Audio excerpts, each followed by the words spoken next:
6:01 p.m. Members present are Mark McKeever, Kevin Myers, Bruce Truca, Monica Sack, and myself. Okay, up for number 2, we have public participation. Would anybody from the public like to speak? Actually, don't come up here and just talk. No, you don't. Okay. All right, none. So we'll go into order of committee business. First up, we have economic development, and I will call that to order at 6:02 p.m. All right, and then up first, you'll have in your packet, we have opportunity zones, and we have Gary Frankhouse from Partnership here to talk to us a little bit about opportunity zones and what we can expect. So I'll turn the floor over to you, Gary. Okay, so I've got that packet there that I thought we could kind of walk through that together. Start with a history of why these came about, how we've gotten to the zones that we've gotten, and how we might use those going forward. So if you want, pull this packet out first. The first page there shows you a map of US 30 leading from the east side of the county over to the west side. And you'll see the zones that we have. We have one that, in conjunction with Crestline County, we have to the east, and then the one that basically covers the north side of Bucyrus, coming around to the Timken plant. So with the visual of what a zone is, if you flip the page, back with the Tax Relief Act, they created these opportunity zones. And what they're designed to do is there is over $1 trillion of unrealized capital gains that are out there, because people don't want to pay the capital gains tax, whether it's the 15 or the 20% based on their income levels. So they just don't sell them. They don't move that money into development.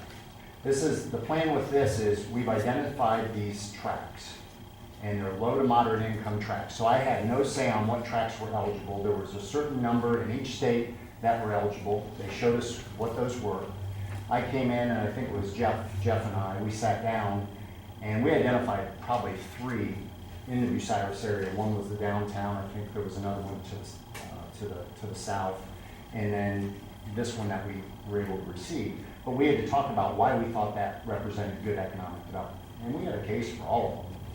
But ultimately, we submitted those 3 to the DSA, Developmental Services Agency, which is the state arm of economic development. Remember, there's the state arm, and then there's this privatized arm, which is quasi-state. That keeps everything confidential, and no public records, and business really likes that, so they kind of deal with incentives. But DSA works with these kind of projects. So I submitted to them. They turned around, presented those to the governor. Supposedly the governor selected which ones he wanted to then forward on to the U.S. Treasury. So these are the 2 we received. And the story that we told was that with US 30 being completed about 10 years ago, there was $68 million invested, and we would like the opportunity to develop economically around US 30. We haven't done that successfully yet, and maybe it's just the infancy stage of a highway going in, and now people are starting to realize and use it. So it seemed to work, so they accepted these 2 zones. And that was summer of last summer. Let me also share with you the fact that on April 17th, the second round of guidance. So the Treasury puts out guidance on how these work. So even though it's been that long ago that these were really created, guidance has been dragging behind. So people have started, some have jumped out ahead without maybe knowing exactly what the rules were going to be, but we're not behind, but we're at a point where we need to move. So, because if you look like Erie, Pennsylvania, for example, they have a wonderful website out there about their opportunity zones. And remember, we're not competing just locally, we're competing internationally for this money. So this $1 trillion that's held up, somebody sells and has a gain. They then have to move it into one of these zones through a fund, and that's the big holdup right now, is what is the guidance around these funds, into the zone within 180 days or 6 months. And that has to be a project. It could be a building that's going up. It could be some type of business that then purchases a piece of equipment that goes in to enhance the efficiencies of the company or the revenue streams, with the idea that these people are going to ultimately get that capital gain back and it grows. And I'll get to that in a minute. But that's that's kind of a big picture of how it came about, how we received the zones that we've gotten, what they're intended and how they're intended to be used, but it's all designed to drive economic development in those areas where typically it's not seen. Okay? Next page just shows you that Ohio has 320 zones that were selected. 73 of the 88 counties received zones, and we received 2 of them. So that's good as far as I am concerned. Maybe if we got none, that means we're doing so well we didn't need them, but that's another way to look at it, but we'll take it, we're gonna use them. So now I kind of zoned in on the next page for Bucyrus, and if you go on to the Developmental Services Agency website and then search Opportunity Zones, you gotta scroll down a little bit and look for Developmental Services Opportunity Zones, but you can get to a map that you can get very granular and really get into the weeds on the streets here, okay? Because it actually wraps around a hospital. That's kind of what you're seeing there, that horseshoe. And then the colored area goes up and grabs the Ohio Crossroads Industrial Center, wraps around 30, grabs Timken, grabs the property next to Family Farm and Home. It grabs the Timken Distribution Center property. And I mention that because to me, that's probably the best land to promote because we have the Genesee-Wyoming Rail there, which is a direct short line from us to Chicago. And I talked to him today about the fact that we have a zone. He was glad to know that, so that he can be working on projects in conjunction with me. So trying to get that reach out. So that's something that I'm trying to do. Does it include that property back behind Walmart? Yeah, yes, that's what I'm talking about. Okay, it takes the distribution center and then all the way Yes. down to, what is it, Penn or Auto or? Yeah, it goes all the way down that street. It Okay. captures Where Shump used the to be. golf course, Okay. where the Burger King's going, for example. I actually reached out to the owner there and I said, I just want you to know, I don't know if you can use this or not, but let's say they know someone that has a capital gain. That person could actually come in, and I'll get to this explanation in detail in a little bit, and actually build the building, then lease it to the Burger King people with a commitment for them to buy 10 years from now, which is the key. And that person could protect their capital gains, defer it for a while, and any growth above the amount of the capital gain is like a Roth IRA, it's tax-free. And he was thankful for my call. He said he did not know about it, didn't know if he could use it or not, but it was good to know. So that's the zone. It grabs that, basically, that's Mansfield Street right there, so the whole west side, I mean, that's in play. The Wires Assembly Building, it gives us a chance to strategize on that. Al Smith's place, the property next to Al Smith's place. This is a really valuable tool. I just want to let you know that Timken Distribution Center is now being demoed. They are demoing it.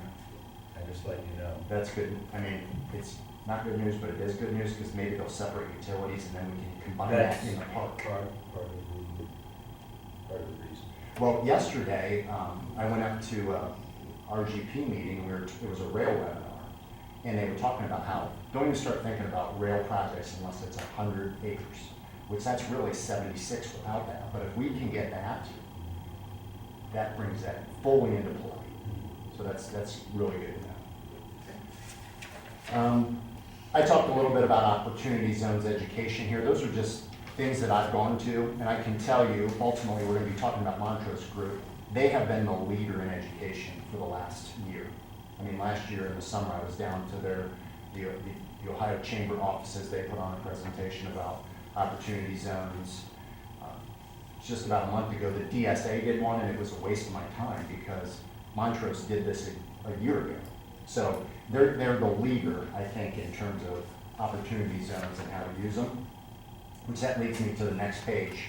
Ultimately, I'm here tonight because I would like to contract with Montrose Group to put together what I call, Doug's word's better, a business plan. I call it a prospectus, but I actually like business plan better because this is how we go in front of a capital gains holder and say, invest in our zone. This is what our zone has. This is why it makes sense. Do you believe in it? If so, we've got a plan for how you can put that investment in here and get a return. And they would help us craft that document.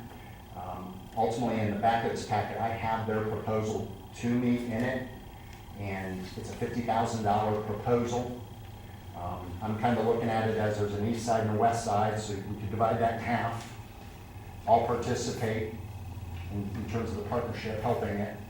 But really, unfortunately for Bucyrus, it's kind of like, and it's a good thing, you guys have the whole zone over on the east side, Crestline and Gallion are sharing it. So we have to collaborate, but there's obviously an interest from both parties to make their part of the zone more attractive. But the goal is collectively, let's put together a plan. So, initially I was thinking 25 and 25 for each zone, and then what level could Bucyrus put in, what level could Crestline, Gallion put in for their 25, Bucyrus over here, and I'll fill where I can fill.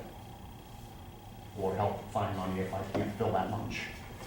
But ultimately, what Montrose would do, and they broke it into this listen, or learn, listen, and do, first of all, kind of look at what our assets are and figure out a way to use those assets to market the zone, come in and talk to a select group of us that maybe we put a special committee, Doug's Economic Development Committee, that we sit down and we talk about, hey, this is what we think we need to expand the Ohio Crossroads Industrial Center. Maybe we want to focus on rail over behind Walmart. Maybe it's multifamily housing.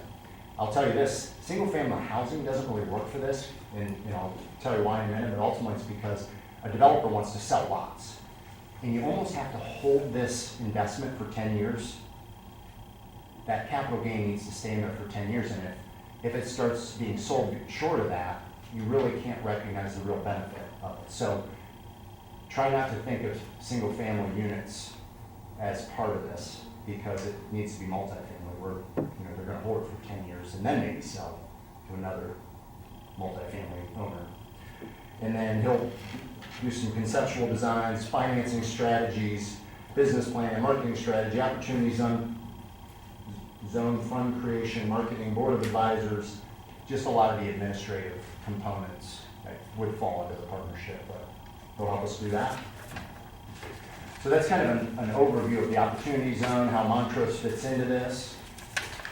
If you pull this sheet out, Doug said he started to try to explain that. I brought it tonight because I wanted to give you an example, and this is a small example, but I think it's real enough to show based on land values. And my example is like I own land for $10,000, and I'm going to sell it to Doug for $110,000. So I just made $100,000 capital gain, but I don't want to pay taxes on that, so I want to defer it.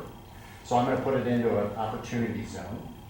And my understanding is that I can self-certify myself as a fund. There's a tax form I can fill out. I got to show that I put 90% of that into a zone within 180 days, 6 months. And as long as I do that, I'm an opportunity fund. That's the simplest form to think of. And then let's say I'm going to put it into a building out behind Walmart. That's going to be serviced by the rail, and I've got a plan for all that. So if I leave that money in there until December 31st of 2026, that's 7 years from the end of this year. So you may hear someone say, well, you've got to get that capital gain realized. You got to get it invested before the end of the year. And there is some truth to that, but it's only a small part of the benefit. Because if you keep it in for 5 years, you get 10% step up in basis, or I call it a discount on that money. So instead of, from the IRS's perspective, it's no longer $100,000, it's $90,000. That's if it's 5 years. If you keep it in for 7, on December 31st of 2026, you true up. And that's 7 years from the end of this year. That's when all of a sudden the IRS says, no, it's not $100,000, it's $85,000. We got a 15% discount, so you got an extra 5%. And you pay the tax at that point. And the value of that $100,000 is still $100,000, let's just assume that. So at that point, you would have paid $3,000 in taxes on this example. But we're going to leave that money in the building. We're not going to sell it until 2030. When 2030 happens, let's say we sell that building for $1 million. I think of an example, I used 250. So 250, let's stay consistent. I just made $150,000 of profit, above and beyond the capital gain. Typically, you would have paid 20% on that, $30,000. You pay nothing on that.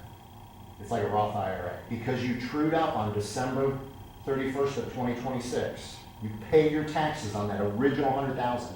The growth of that to that 250, 150, free and clear tax.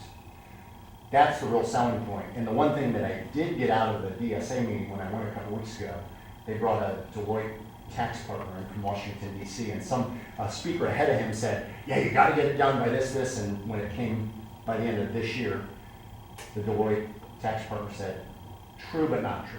He said the real benefit to this tax incentive is the fact that you keep it in for 10 years. The growth above and beyond. So that's what this is designed to show you guys. That's how I'm trying to explain it, because we actually have some business owners in our community that could take advantage of this today, and I've talked to them about it. There's potentially 3 projects right here that I know of. So there's a local need that I'm gonna be able to go after. But what Montrose does is they maximize our exposure. These guys know everything. When Doug went down with me, was that last week, to the DSA meeting? OEDA. We sat at a table, got there, right on time. What happened to be the table where John Husted came and sat, Nate Green, one of the partners that in the proposal, you'll see his picture on the back. He's been in economic development for years, from development to Jobs Ohio, came on with David Robinson, who is the main principal partner of Montrose, and works with him now. But, he's friends with the president for OEDA. He knows who's who.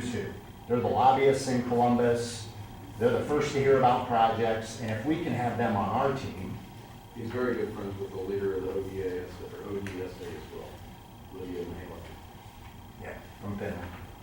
So there's some real advantage to partnering with these guys, and that's the real benefit of the program. So we're gonna be able to, we've got the zone, but to maximize it, I can handle the local part. So from a standpoint of retention and expansion, which is always our priority, I'll do that. I understand this enough.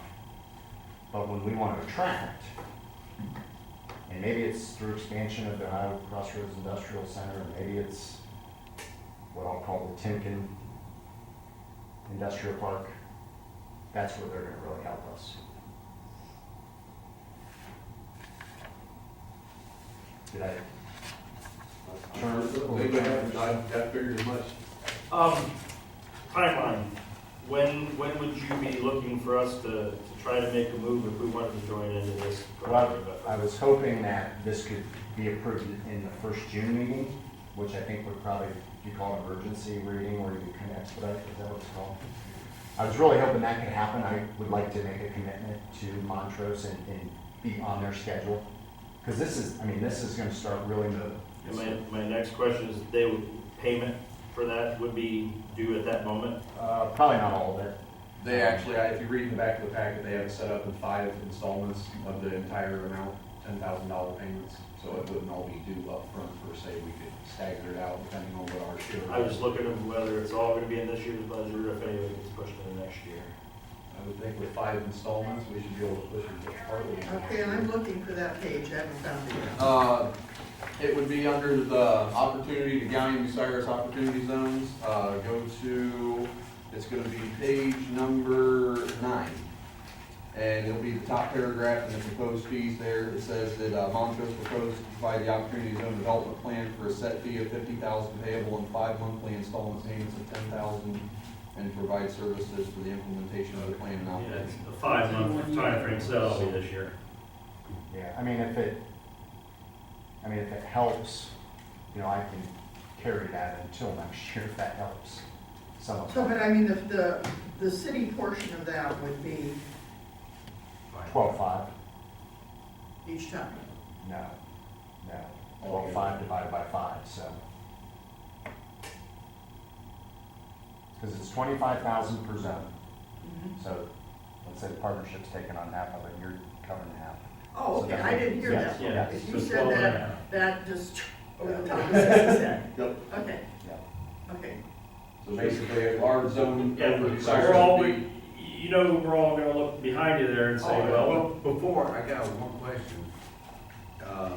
With the sale of the property on East Mansfield Street, That was my thought too. is it possible to put you would know, can we put that into the, I would have to check into that. I mean, it has to be used for capital improvements. I mean, that I know. I mean, we have a permanent improvement fund that profits from, that sale would go into. And those funds can only be used for capital improvements. How much is in there now? Well, we've got the proceeds from the sale of Marion Road. Oh. Would So that it's quite a go- bit. Technically, could you offset something else out of the general fund to compensate for that 12.5, or? I have to investigate that. Okay. I also That's had what I'd that, ask. I had the question too, because when we did the housing, we originally passed 10 and we only did 5. So I don't know what happened with that extra 5, but it's kind of almost a shift from that to this because we were able to get commissioners to get involved on that. Oh. So that did help save us on the housing study. Good math. That's right. Now we only need 7,550. See, now that'd be the profit from the sale. Actually, we have more than that. Yeah. I'm just. Well, I mean, first of all, there have to be some questions Right, answered. right. That, before, I have to check with my state people and, That's tricky, I didn't know that. okay, so I think we need to hear from you about this. Yeah, and Gary, I have a question on the cost. It's 25 for each zone. What if that other zone doesn't participate and it's just Bucyrus and Bucyrus wants to just do its zone? Is the price still 25 or are they doing $50,000 worth of work and? I basically just divided it that way. Yeah. That's a good question, I don't know. Okay. But, yeah, what I'm thinking is I'm gonna go back to them if one doesn't participate and say, hey, what are the services for half of that zone? Yeah, I mean, it seems like it'd be the same amount of work, really one zone and two almost. Well, other than, I mean, you're gonna have some of that, Yeah. I mean, there's gonna be a little more sitting down with advisory groups from that constituency, so. Have the members of the eastern zone given you any indication if they're interested or not? Yeah, Guyana is for sure, and I don't think Crestline's probably gonna do it. You know, thinking about any of this, though, we need the administration in on this too, so, we don't have either, any of them here this evening. They need to hear this from you. Jeff has, so Jeff I have has, sat down okay. with Jeff. Okay. And, He was in support. yeah, okay. I actually walked in on their meeting when him and Jeff were talking, and that's how I found out about Montrose before I went down to OEDA. I just had a little bit of knowledge when I went down to that. I actually got to sit down and talk with Nate Green for a little bit down there. Well, I think we need to have, some conversations, we may need to, next week, we may need to have a special meeting, economic development.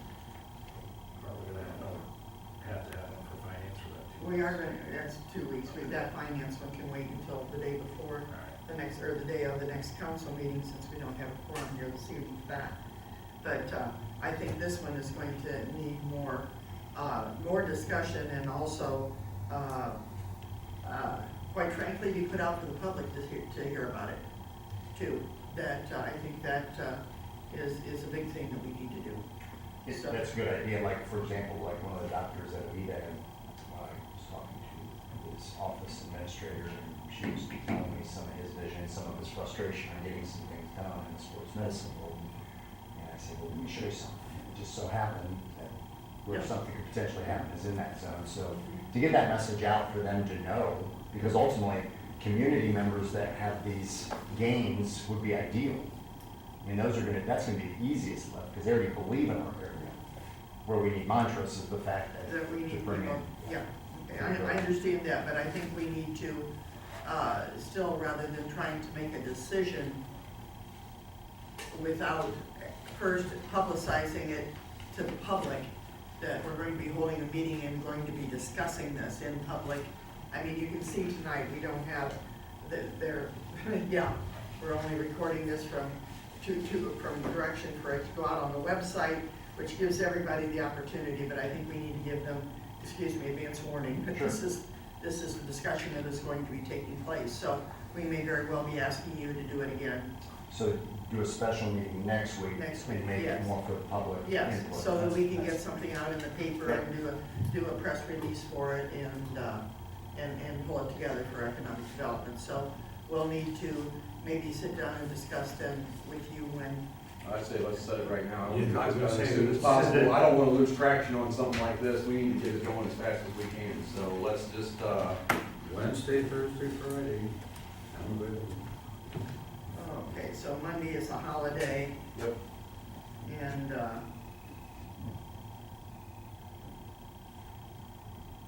Tuesday? Wednesday, Thursday, Friday. Yeah, skip Tuesday. Okay, Wednesday then. how are we sitting for Wednesday? I'm fine with that. Okay, time? She got a thing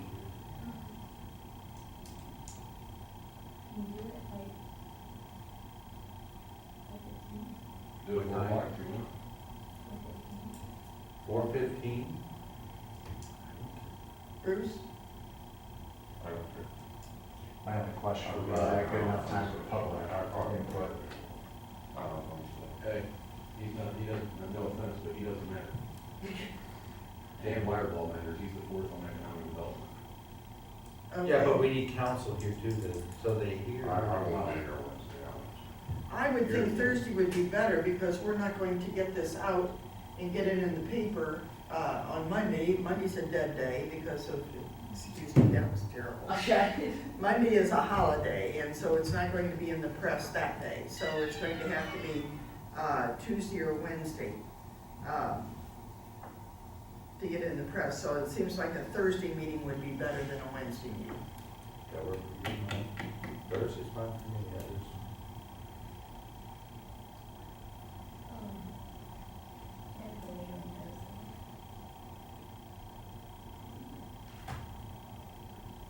I'm free when, I'm waiting for somebody to tell me when I'm gonna have this meeting. I know if you're concerned with the rest of the council, I know Mr. Shock and I are unavailable Thursday. Rotary has a work detail meeting unless it's raining, and then in which case it's supposed to be raining. If the weather's nice, we will be tied up. After, you know, We start at 4. you start at 4, okay.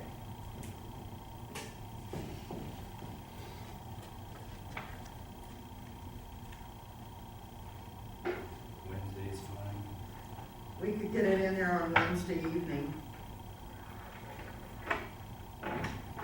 You can't go any later than 4:15? Okay.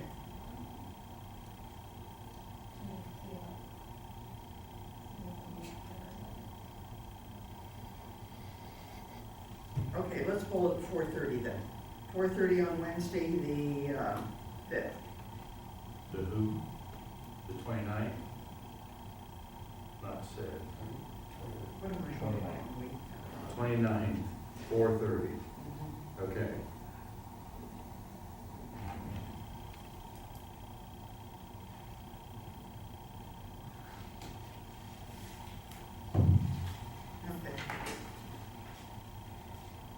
Okay. So we'll make sure that we have the mayor and you'll be here, Gary, you're Yeah, I'll be available here. then? Okay. And we can get it out, we'll be able to squeak it out tomorrow for the first time? Okay, we'll get it, try and get it out tomorrow, which means that, will that go in Saturday's paper or Tuesday's? We don't know. We don't know. And with the, also with the Crawford County Now and, okay, and get it on the city website too, right, Gary? Okay.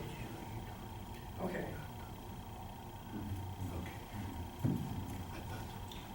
All right, well, if that's the end of Opportunity Zones, we'll move on to Tax Incentive Review Council in your packet. I'll read the letter here. Letter addressed May 9th, 2019. Dear Todd Hill, the Crawford County Tax Incentive Review Council recently met to review the tax abatement agreements for your jurisdiction. This review was done in conjunction with the annual report filed March 31st, 2019 by the Enterprise Zone Manager and is for the period ending December 31st, 2018. Enclosed, you will find the recommendations made by the Tax Incentive Review Council as required by the Ohio Revised Code Section 5709.85 A legislative authority that receives from a tax incentive review council written recommendations shall, within 60 days after receipt, hold a meeting and vote to accept, reject, or modify all or any portion of the recommendations. Should you have any questions, please feel free to contact the Enterprise Zone Manager for your jurisdiction or me. Sincerely, Joan Wolf, Chairman, Tax Incentive Review Council. And then we have in here, it looks like, if you want me to read through the recommendation, Madam President? So that they understand what it's about, probably start at the top. Okay. Says, Tax Incentive Review Council met on May 8, 2019 and reviewed the tax abatement exemption agreement for mineral milling dated 7/20/2004.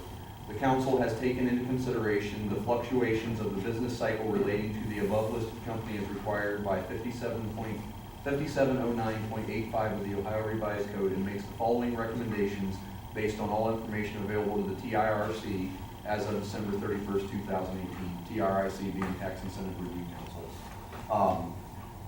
Checkmarked, the tax abatement exemption is in compliance with the current abatement agreement, and continuation of the tax abatement exemption is recommended by the Tax Incentive Review Council, and this was initialed and signed off by everybody for that jurisdiction available at the meeting that day.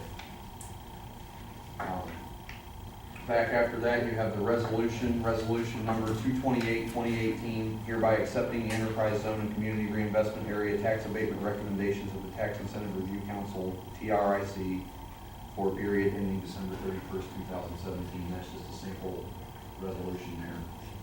And now milling is the only one that we have, one for currently, the other two are no longer in existence. So this is a thing that we receive every year, and we're required to provide legislation back. So we just need to make a motion to accept the Tax Incentive Review Council's recommendation, correct? So moved. Second. Motion by Mr. McKeever, second by Ms. Sack. All those in favor, say aye. Aye. Anybody opposed, same sign. Motion carries. You're the only one that can vote. Right, I can only one, huh? With that being said, I will end economic development at 6:33 p.m. Okay. Platting started at 6:33 p.m.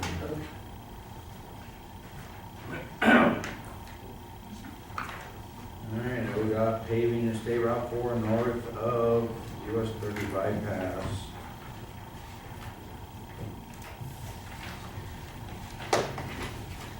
It's a final resolution that the state has sent to us with a PID number of 102970. And following final resolution enacted by the city of Bucyrus, herein referred to as the legislative authority, local public agency, or LPA, in the matter of the stated described project. Whereas on 29th day of January 2019, the LPA enacted legislation proposing cooperation with the Director of Transportation for the described project. The project consists of planning and resurfacing Sandusky Avenue, State Route 4, between the Quaker Road and Bucyrus Corporation limits, including pavement, repair, markings lying within the city of Bucyrus.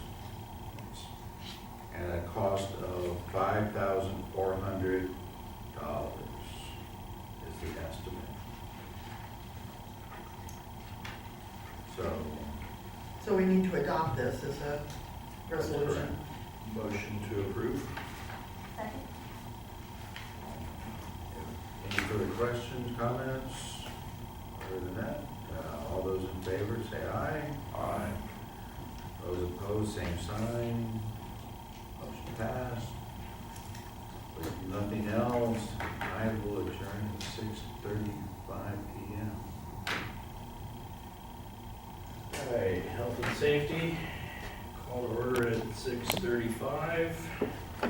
Item 1 was Bratwurst Festival street closures. You'll see a letter that we read Tuesday dated May 21 to Bucyrus Council. Dear members of council, the 52nd annual Bratwurst Festival will again be held on the streets of beautiful downtown Bucyrus on August 15, 16, and 17, 2019.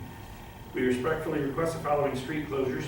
effective 12:01 a.m. on Wednesday, August 14, 2019, to allow crews to lay cable, assemble water and electrical systems, and install safety barricades. Streets will remain closed until 8 a.m. on Sunday, August 18, 2019. Sandusky Avenue from Mary to City Hall, Warren Street from Walnut to Poplar, Rensselaer Street from Walnut to Poplar, Mansfield Street from Walnut to Poplar, Charles Street from East Alley South to the Wendy's parking lot entrance. We also request the following: use of City Hall lobby and north end parking lots for the craft show and art show as in previous years. A parking ban on East Rensselaer from Walnut to Lane, Saturday, August 17, to allow parking for visiting Queens. Rensselaer Street from Sandusky to Poplar closure at 5:30 p.m. on Tuesday, August 13 for replacement of the Rensselaer Street stage as in previous years. Parades are scheduled at 7 p.m. on Thursday and Friday, August 15 and 16, as well as 4 p.m. on Saturday, August 17th. Parade route will be the same as in previous years from Perry to Oakwood. We request the following closures 2 hours prior to parade times: River from Sandusky to Tiffin, Perry from Walnut to Broadway Alley, North Sandusky from Mary to Irving, Mary from Poplar to North Walnut, Liberty from Walnut to Poplar, and Center from Walnut to Poplar. Lucas from Walnut to Poplar, and South Sandusky from City Hall to Oakwood Avenue. Your continued support and cooperation is very much appreciated. Without your support, the Bucyrus Bratwurst Festival will not be the success it has been for the past 52 years. We look forward to seeing you at the Boyd Long opening ceremony at 11 a.m. on Thursday, August 15 at the Whiteout Mutual Insurance Stage on West Rensselaer Street, and also encourage you to participate in various activities throughout the 3-day festival. Respectfully submitted, Amanda Myers, President, Larry Westcott. I make a motion to accept. A motion to accept. Do we have a second? Second. It's all you, Bruce. Any discussion? If not, all in favor, say aye. Aye. And all opposed, same. That motion passes. Next up, we have Codified Ordinance 311.01 Street Obstructions, and I will draw your attention to the, Well, this is the vacant building stuff, so that's your grass clipping stuff. okay, well, you want to do your part now while you're running, or? Yeah, the grass clipping stuff's pretty straightforward. Okay, Just- Codified Ordinance 311.01 on street obstructions, grass clippings. You'll see a sample. This is your sample for us. That's our current legislation. Okay. And the recommendation was in section A there to just add the phrase grass clippings as one of the specifically enumerated items of debris. So down in the bottom third there, 311.01 section A. No person shall place or knowingly drop upon any part of the street, highway, or alley any tacks, bottles, wire, glass, nails, or other articles which may damage or injure any person, vehicle, or animal traveling along or upon such street, except such substances that may be placed upon the roadway by proper authority for the repair or construction thereof. So you're suggesting just adding the words grass clippings after nails before other articles. Yep, anywhere in there. Should we also include other types of vegetation, which would include leaves? Certainly you can. You can grass clippings or vegetation. I would say that, so then you cover leaves also. Grass clippings or other vegetation.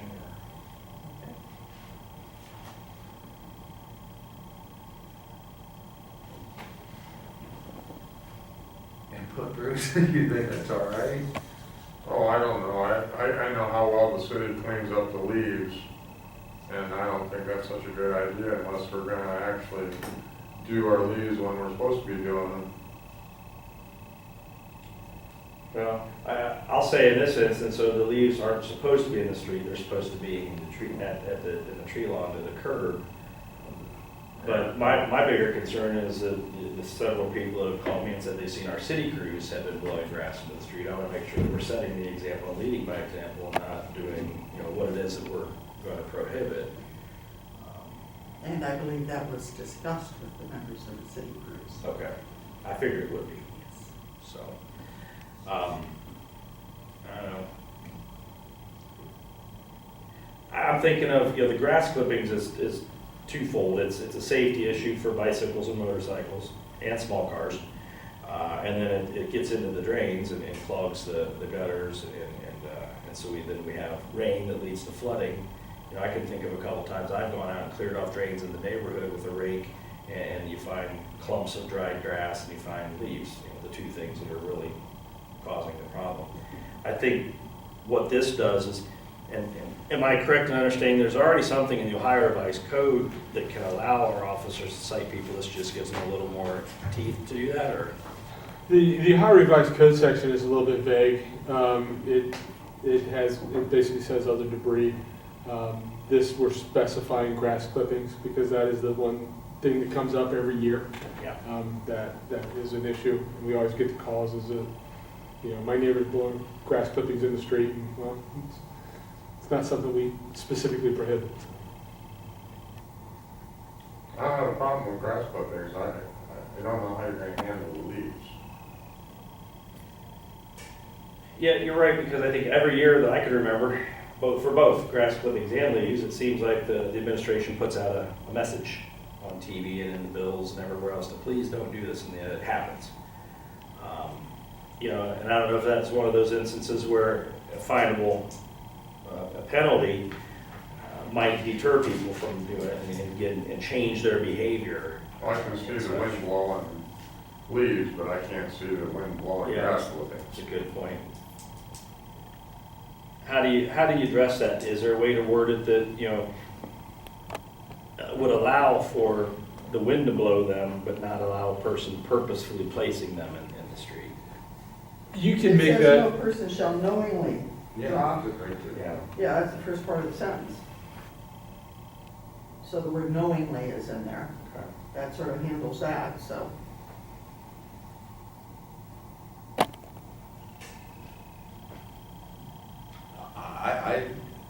I think we should put vegetation, which would cover leaves, and like I said, it says knowingly, and if the wind blew it into it, Yeah.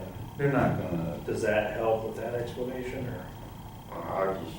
I'll say specific grass and leaves, and leave the vegetation. Okay. I guess I'm sitting here thinking, what other vegetation will there be other than, weeds or something? Sticks out of the trees. Yeah. I don't see a lot of people placing those out though. And I don't know if sticks would qualify as vegetation or not.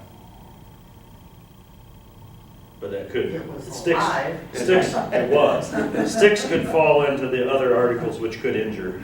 Yeah. So I think that, if they needed to use Okay. that. So grass clippings and leaves, is that acceptable, Bruce? Yeah, that's acceptable. Mark? That's fine. All right, then I'll entertain a motion to request legislation to insert grass clippings and leaves into the current ordinance. So moved. First? Second, any other discussion? All in favor, say aye. Aye. Opposed, same. Motion carries. Now, we'll go to one that's on the open projects list, and that being vacant buildings. Mr. Ratliff. Thank you, sir. All right, so Mr. Myers asked me to put together some real-life examples of things we deal with the vacant buildings. So here's a few things that, here's a few things that we put together. If you can't see, I'll try to point some stuff out and we'll see where we go. This is 1019 Maple Street. It's this little trailer here. 1019 Maple Street is soon to become city property if you want it. This house was foreclosed upon by the county prosecutor. The back taxes were $10,361. Of that, I think we calculated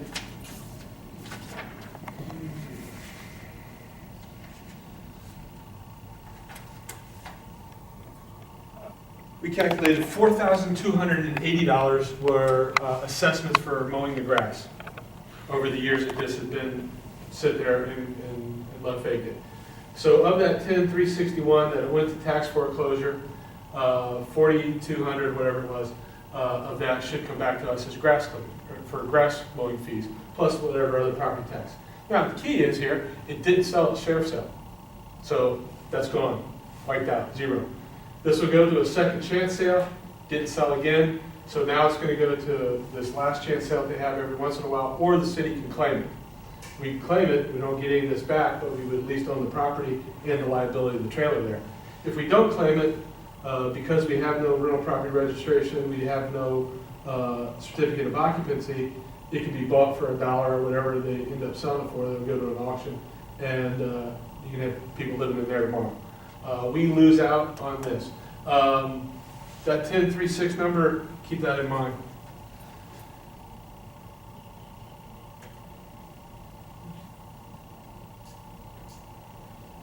This is 1021 South Sandusky Street, been vacant for years. You wouldn't recognize it, this is an older picture. Right now the grass is about that high. Again, one that there's no owner, dead, family moved away. There's nobody to go after on this one. The tax number on this one is $5,000 in arrears. So to give you some idea, at $660 a half, how much longer it's going to be before it gets close to the 10 that finally prompted the other one to be foreclosed upon by the county. So it's out there. There's nobody to go after. They live in Massachusetts. So that's Are we one. mowing that one? It is, the city's mowing it. We're incurring costs. We haven't yet, but Yeah, I don't think yet this year. We did last it year. wasn't this morning. Yeah. This one is, what address is that? That is Warren? Yeah, that is 829 East Warren Street. Again, been vacant for years. It's currently listed for sale in violation of city code by the bank that owns it. You'll be happy to know that it is mini updates on this piece of property. And it's for sale for only $60,000. Interesting thing about this one is it's only in arrears by $3,400. So you see how much longer this is going to be sitting there. We've got criminal charges against the owner. The owner is a company out of Los Angeles, California, called Everything is Awesome, LLC. They are currently being held in contempt of court at the rate of $1,000 a day. They've incurred somewhere around $50,000 in contempt of court fees at this point. That's here in our county court? That's here in our county court. So we'll probably never really see anything from that. We're taking care of it. We've got the violations in place, but there's just nothing we can do. This one, 1160 Whetstone Street, that one caught on fire. The bank came in with their lien. They had a lien on it, but they don't want it either. The owner, she exists. We've charged her. She doesn't have the wherewithal to fix it. She doesn't have the wherewithal to tear it down. Currently in arrears, $3,800. So at $349 a half, it's going to take a while before it gets up in that range where we're going to see it foreclosed upon. In the meantime, it's what it is. This one is on my demo list for this year. We should have asbestos inspections completed. They tell me by Tuesday of next week, so then we can start demoing it.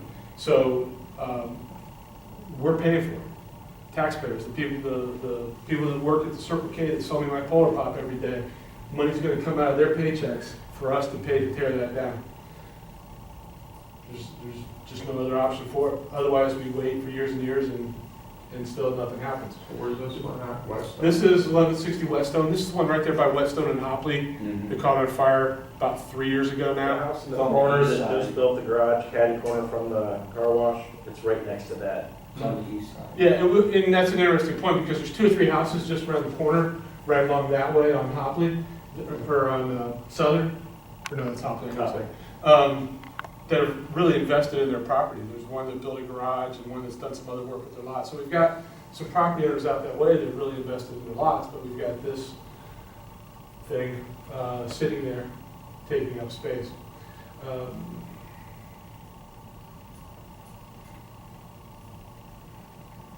This one, 1206 Woodrow. This one's been a problem for years and years and years. I think in fact, this might have been one of the first ones I got involved with. The lady that owns this is not capable of taking care of it, not capable of doing anything. Wells Fargo finally did repossess. It's Wells Fargo. They've been a little bit more responsive, definitely been more responsive than Everything is Awesome, LLC. We hope that they will tear it down, but we don't know. Oh, I should go back. The good news about this one is last week I got a call from one of our local landlords who said he worked out a deal where he can buy it on a land contract from Miss Stewart, and then he's gonna rent it back to her because he's gonna get it fixed up real quick. So, Real quick. yeah. Real quick, huh? So we hope that that one will get torn down, but we don't know. Now, this is another aspect of the vacant building ordinance that we don't really think about when we think about the vacant building ordinance. This is a repo. This is up on Plants Way. You can see it's right outside the ER doors right over there. This was a repo, went through the foreclosure process, and part of that foreclosure process is if the people don't get out, they come and set everything out on the street. But we don't get notice of that. Nobody tells us, we don't know, contrary to popular opinion, the city does not know when a house gets sold. There's nothing that requires the county to notify us, nothing that requires the auditor's office to notify us. The best chance we have is if a new owner signs up for water, we may know there, but we don't know if it's a land contract, we don't know if it's a regular deal. We don't know when something like this is gonna happen and get foreclosed upon. So all of a sudden, we drive by one day, I got police calling, I got everything going on, right across from our ER. Then you'll note this refrigerator sat out there for a day or two before I asked the police department to come out and seal it up. It was just sitting there. Yeah, it was just sitting there wide open. And all that stuff is just out there. I was able to get in touch with the bank and the company that created that, and I was able to persuade them to come and clean it up. They did get it cleaned up. They I did. saw the second day, they were out there the second day. Yeah, so, sometimes people respond, but, the point on this one is, we didn't know. And so this stuff just gets dumped out there, and we're ill-prepared to deal with it. And we don't have any standards like, hey, leaving the refrigerator sit out on the front deck, or piles of stuff like this is not appropriate within our city. And they did not have to clean it up. Well, they had to clean it up, but they did not have to be quick about it. That's a crappy picture, and I don't know why, but that's the old Clark station. It sat there for years. Nobody had any money to do anything.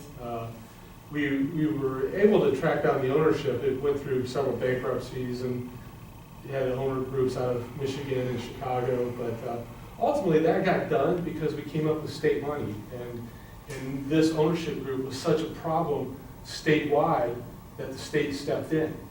But we can't always rely on that kind of funding. And that's something that a vacant building ordinance is designed to do. It shifts that cost. 1206 Whetstone, Orvis Street, some of these others, our taxpayers are going to pay to demo these buildings. And it's not their burden. They didn't create it. PGA Hughes did. So raising money through the fees and the services for those vacant building ordinances gives the city a pool of money to be able to handle these things when state funds aren't available.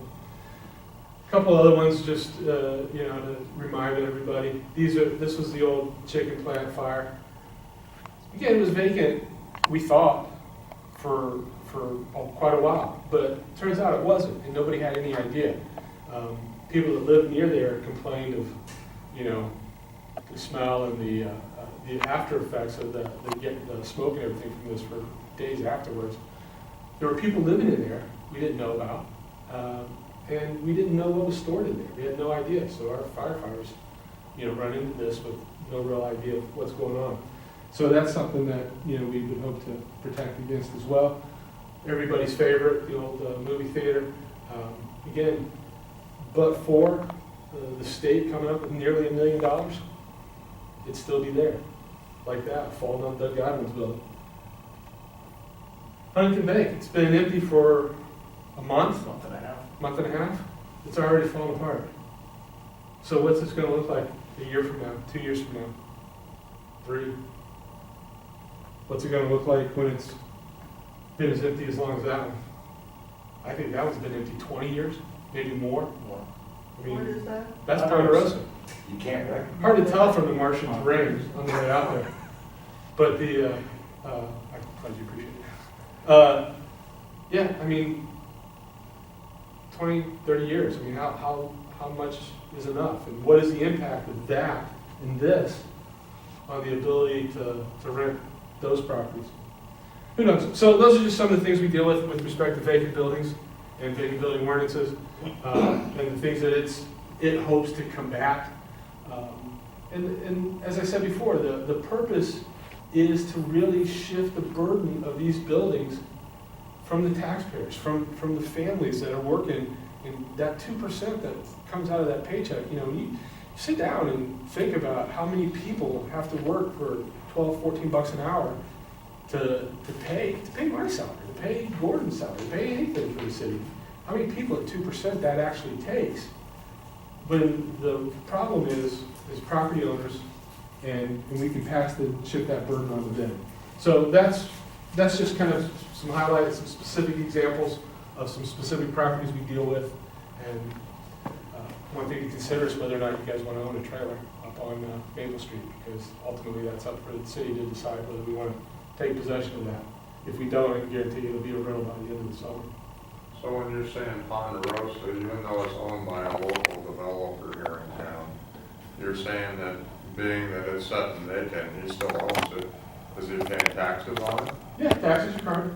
And so then, you're saying he's not allowed to have it set empty?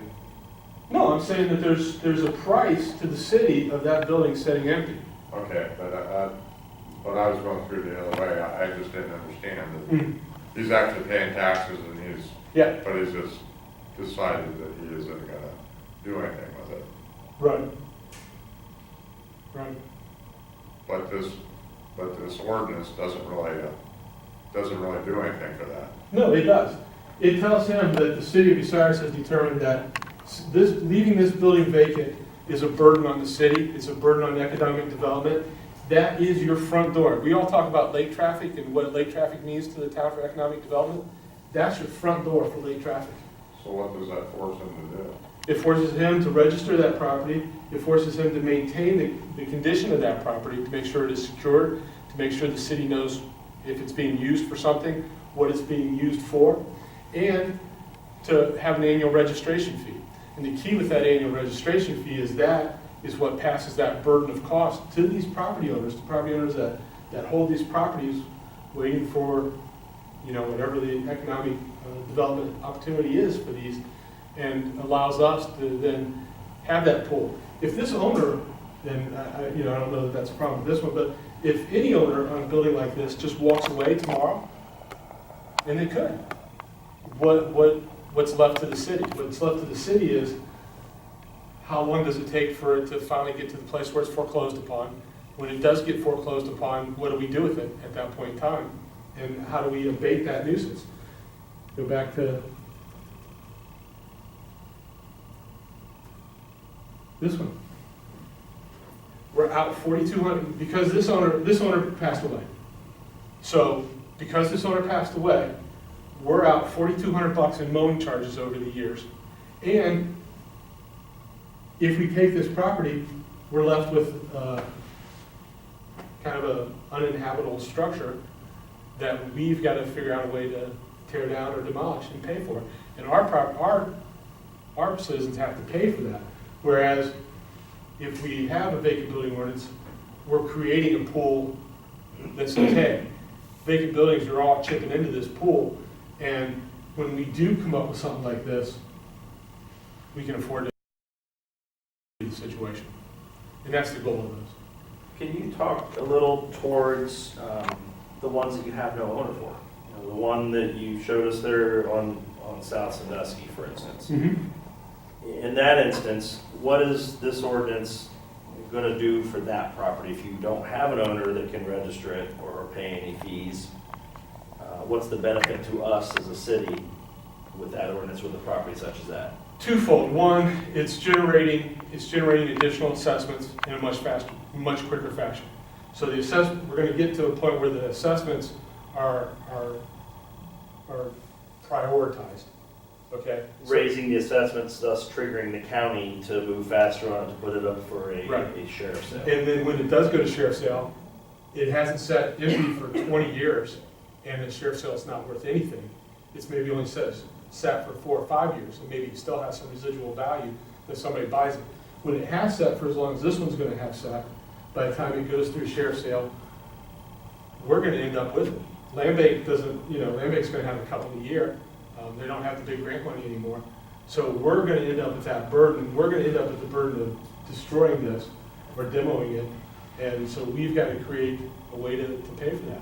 Right now, if you think about the number of properties, I've got 4 slated for demo this year, and depending on how the bids come back, maybe I get 2 or 3 of those done. That's Aura Street, the Schwinn, and Whetstone, because that's all the budget we have for these.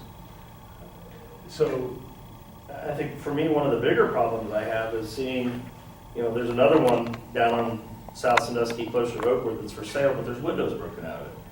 yeah, There's one over on Collin Avenue on the corner of Robin Hood that also has no owner, that has a window broken out of it, and the neighbors are reporting not only the grass being problems, but, with these windows that have broken out and holes in the roof, you got rodents in them, you got raccoons in them. And when you mentioned that it's not fair to the working person to have to pay for all this, I'm thinking of the neighbor. I look at the house just immediately to the left of that. They're right there on top of that and having to endure that, like you said, for a prolonged period of time. So I do like the fact of speeding up that process to get somebody else into that property to make it habitable again. I'll address those 2 real quick. The one in the 800 block of Sandusky was one that burnt. The owners elected to take the insurance proceeds and instead of fixing the house, to pay off the note. So now they have a house that is burnt, but they own it free and clear. Did we not get our portion of that insurance money? There's no record that we did, and I don't know what happened there. Those owners are in court. They've been charged criminally. The court has set that out, and court granted them permission to try and sell the property. So that's why it's been vacant for 2 or 3 years now. 2 years probably, I think. But is it actually inhabitable? It could be if you fixed it up, but that as it sits there with the windows, that worsens quickly.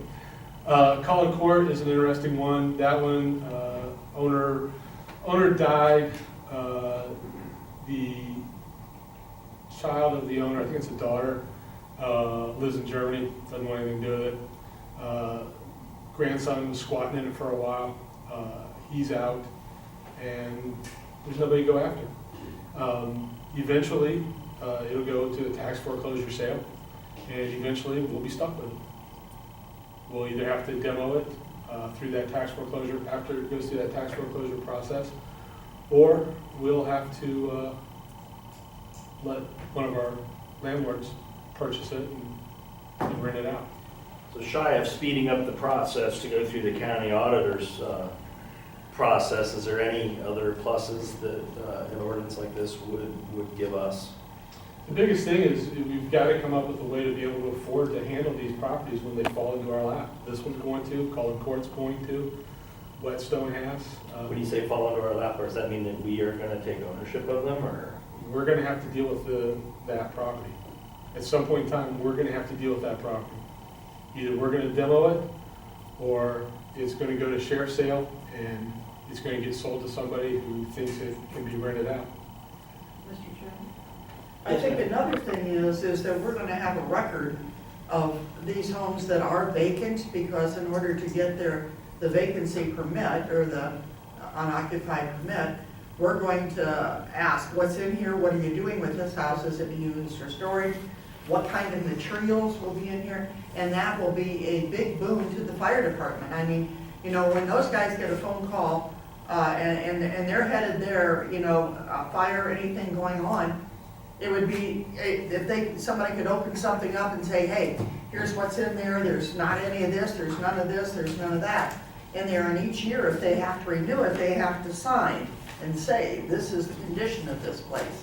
And I think it comes down to a real safety hazard, and it would be a big help to both the police and the fire if they get any phone calls that they need to go there. Yeah, and that's exactly one of the conditions that came up with the apartment building that was on West Mansfield that we tore down. And that was You know, and I joke, when I talk to the firemen and stuff about it, I kind of jokingly say that, you know, we have a lot of houses that should have do not resuscitate orders on them. But that was the issue with that one. I mean, I've said it before, what you thought was the first floor was actually the roof, you know, and it was the second floor that it collapsed down. So our guys, you know, if they think there's somebody in there, they got to go in. But they got to know what they're getting into on these.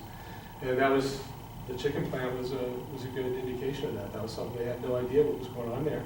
And they had no idea what was burning inside of there. That, you know, if you guys remember how I can recall that black day, smoke was. we were there and told them there's people that live there, and there is, you know, Yeah, they had no idea. No idea, yeah. There's been some concern from some of the landlords in town that have come to some of the meetings, and some of them have reached out to some of us on council. And, you know, their big concern, and we'll see if maybe you can speak to this just for a moment, that, you know, they feel like we're coming after them. And I want to make sure that we can make them feel comfortable that they are not the target of this ordinance. That the ordinance, you know, if they're renting their properties out and they're not sitting vacant, you know, and they're accruing their taxes and so on and so forth. And that's part of the reason that I asked you to put, you know, some real life scenarios together. But if you could just speak to that for a moment. Yeah, you know, that's it. We're not targeting individuals. We're targeting properties that are abandoned and vacant. And, you know, there are some specific things that you got to look at for vacant properties. The one that was across the street from the school over here, where the basement collapsed, and we had to have an emergency tear down on that. You know, there haven't been utilities there for 10 years. So, you know, that's a huge impact on the city. So that's what we're looking at. And we're looking for evidence of things that show vacancy. It's not a vacant building when one tenant moves out and you decide to remodel for 3 or 4 months or a year before the next tenant moves in. It's vacant when there's no people, there's no utilities, there's no taxes being paid, there's, you know, evidence that, you know, it's open to the elements. That's when it's vacant. And, you know, the one code section I provided you guys has a lot of those things of what you look for. It has a lot of details about that. Some of it comes down to, you know, I'll be honest, and people hate it, but some of it comes down to a little bit of discretion. You know, looking at it and saying, you know, is this truly vacant? And evaluating that. And you got to look at a bunch of factors for that. But those are the things. I mean, the key here is, you know, public safety, the impact on the neighborhood. I feel horrible for whoever it is that owns that one over on West Mansfield where they fixed it up and they've been trying to sell it for 2 years. They put a lot of money in that. I don't know who it was, but they put a lot of money in it. And unfortunately, you know, they got the neighbor they got. So. You have a question? One thing that you just mentioned, generally when a property's vacant for extended periods of time, the utilities are shut off. Could that be like a triggering event that we could have wrote in this thing that would potentially, you know, be a notifier to the city, hey, maybe this property is vacant because they're no longer paying the utilities, and then maybe at that same time it'll ease the landlords that are doing their remodels, because generally they leave the utilities on if they're remodeling because they might need water or use the bathroom in there. And then if that was wrote in there that way, then maybe those landlords that had those concerns, you know, if they are paying their utility bills, they don't have to worry about potentially their property falling into vacant building status. Yeah, and the one section, the most recent one that I gave everybody, that's one of the specifically enumerated factors is the lack of utilities. I will tell you also that when a building is vacant and vacant in a proper way under that vacant building ordinance, the termination of utilities may be something that is required if the building is going to be purposefully left vacant for a period of time. Reason being, I was past one vacant building the other day that I know has been vacant for a very, very long period of time. There's a light bulb on in there. So, I mean, I don't know that we want electricity flowing into that building, especially when I know there's a half-full fuel oil tank sitting right out front. So, yeah, but to answer your question, yeah, that ordinance specifically has lack of utilities as one of the specifically enumerated factors to consider. Well, I think one of the other things is, a truly vacant home that isn't being rehabilitated or cared for, the yard's not gonna be mowed. You're gonna have other property maintenance violations. They're not gonna take care of the siding and the roofing and all of those things too, so. Yeah, those are all things that are specifically enumerated in that code section. But too often, I think with the electric and the gas, the cable, all of those, people walk away. We don't know. We don't know what they do. No, No, we we don't don't have know. it. And a lot of I don't times, know that there's a way we are gonna know that. from they them. don't know, yeah.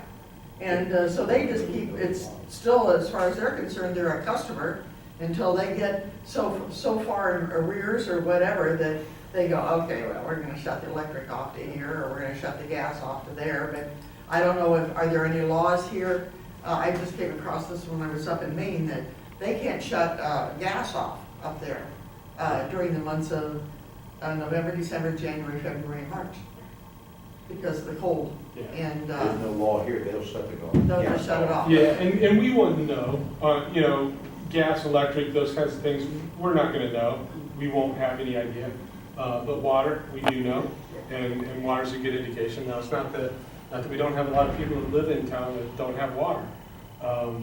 But, that's one factor to look at amongst other things.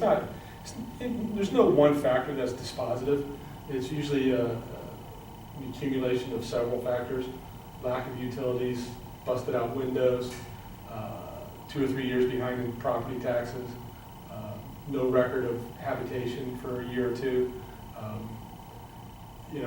Googling the owner, find out if there's an obituary for him. Out-of-state banks, Everything is Awesome LLC from California. Those are all indicators that there's something going on. And, the Vacant Building Ordinance, the requirement that banks, when they are foreclosing, let us know. Let us know what's going on. And I get calls, I haven't got any this week, but I get a call or two every week from some out-of-state banks that say, hey, we're foreclosing on something. What is the Vacant Building Ordinance? What do we need to do? So the banks are kind of getting used to it. Lots of towns have them now. I think we identified 180 some, I think was the number, I forget. Of towns in Ohio, all different sizes. When the bank asks you that question, what is their procedure then? If there is Put a, antifreeze in the toilet and that kind of stuff, is that what you're saying that the bank would ask for or something? no, they usually call to ask if there's a registration form that they need to fill out, if there's a fee they need to pay. Some of these get carried for years and years, but, some of them, the banks want to turn them around pretty quickly. There's a bank one over on Spring Street that, they're trying to sell, they're marketing it. The one up on Plants Way, my conversation with the bank leads me to believe they're gonna try and turn that one around pretty quick. Maybe a commercial buyer for that. So some of those go pretty quick, and the banks understand that, those fees are part of their doing business. And that's, again, that generates a revenue stream that helps the city then have the ability to deal with problem properties. So is this the 80 or 860? That's 1021 South Sandusky. The 808 or 860, whatever, it's like a blue one. It's just past Oakwood, like 2 or 3 doors down from Oakwood, I think. That one there's the third house down from Southern. Yeah, but that's that house right across from Yeah, the there's gas a station. corner house that advances and then that one. Yeah. The other one is the second house, South south of Oakwood on the east Yeah. side. There's 3 or 4 right through there that have some issues. Yeah. A couple that are for sale. The next door neighbor I work with, and she's so adamant about that house coming down. On the 800 one?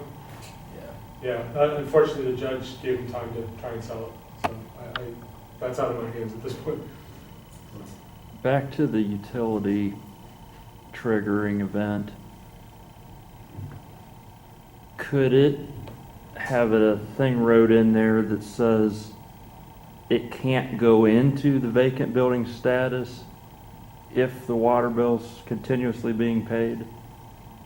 Just kind of like as a protection level for the landlords that are, because if they're paying the water bill, chances are they're not mowing their yard and, I think you would limit yourself in that situation, because then all somebody has to do to avoid paying the vacant building registration is pay the minimum water balance, even if they don't have water service in the house. I was gonna ask a similar question about code violations. You know, if they're paying their water bill and there are no code violations, you know, because I think what we found is the ones that become problematic, even if it's just the grass, you're gonna see code violations. That could be a triggering event. Yeah, well, and it is, and it's specifically spelled out in there, that lack of utilities, code violations, other indicators, those are all things that are in there. But if you give somebody an easy out, you go turn the water on, you don't even have to have the water turned on at the street, you just have to have a water bill, and then you could avoid the registry. well, I would say that pretty much every single one of those you showed us there on that slide does not have a water bill. Right, and that's one of the things that would be an indicator that it is a vacant building.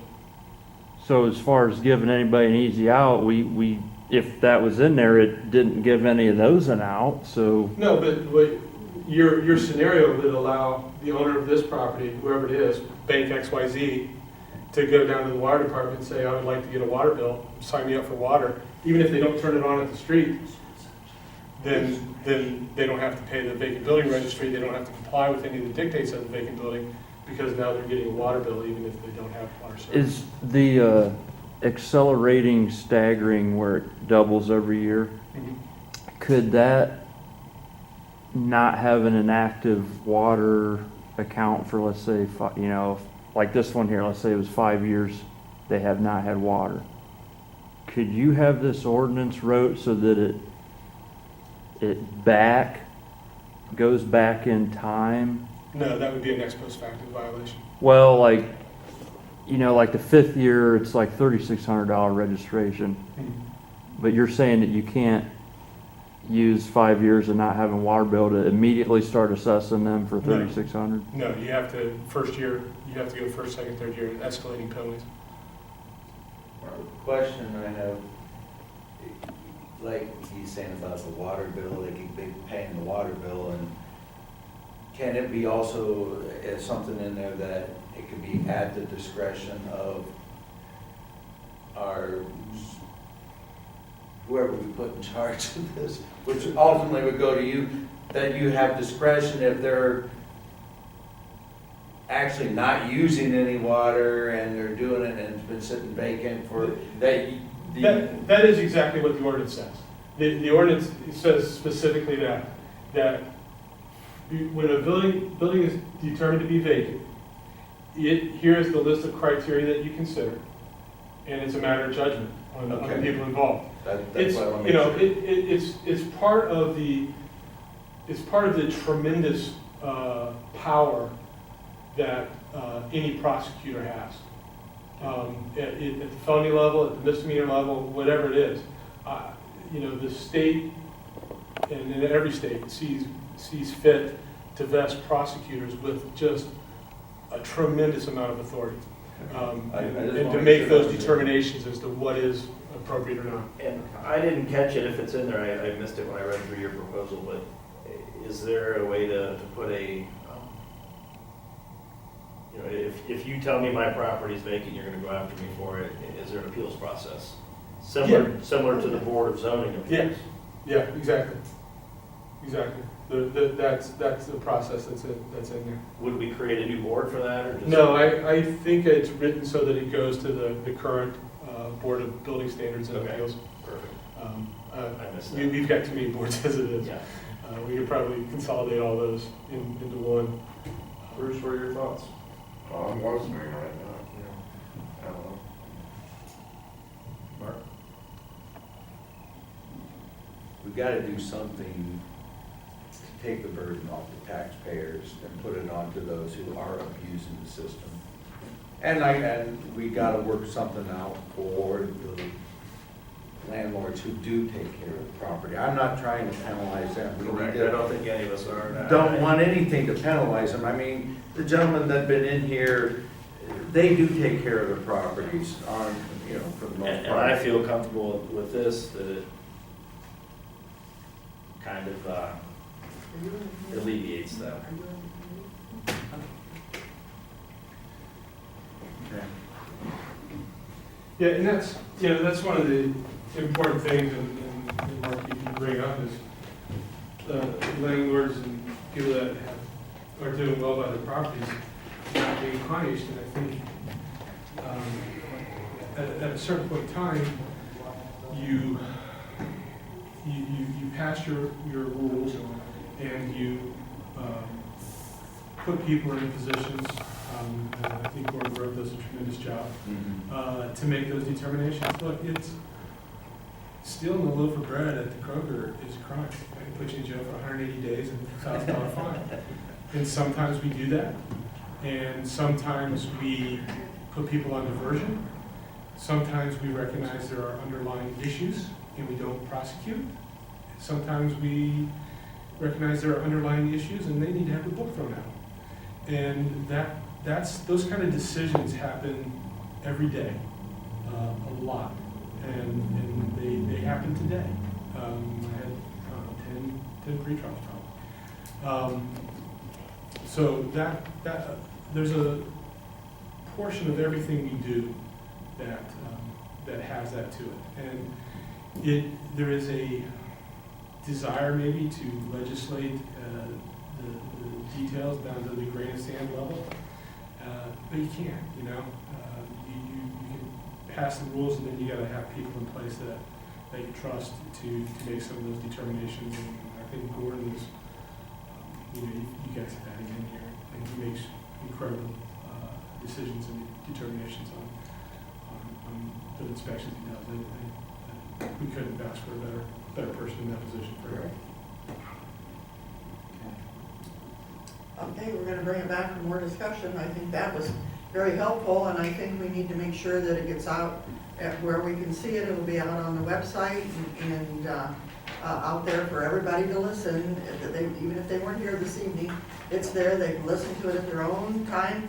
All of that, it's available to them. So we wanna make sure that everybody understands that. And if you have questions, bring the questions in. Come in and talk to Todd, come in and talk to the law director, and we'll gladly take down the questions. We'll get answers for you and get back with you. Okay? All right. Anything else to come before health and safety? If not, we will adjourn at 7:23. Due to a lack of quorum, we're not going to have a finance committee meeting this evening. And what we will be doing is, the next council meeting will probably be announcing the finance committee will meet right prior to that meeting. So we have the special meeting already scheduled for Wednesday, the 29th at 4:30 to discuss the opportunity zones. Okay? Any public participation? Seeing none, I'll ask for a motion to adjourn. First by Mark. No way. Second. Second by Bruce. Yeah, all in favor say aye. We are adjourned at 7:24. Yeah, almost. Bruce had the power to hold us there all night. Go ahead.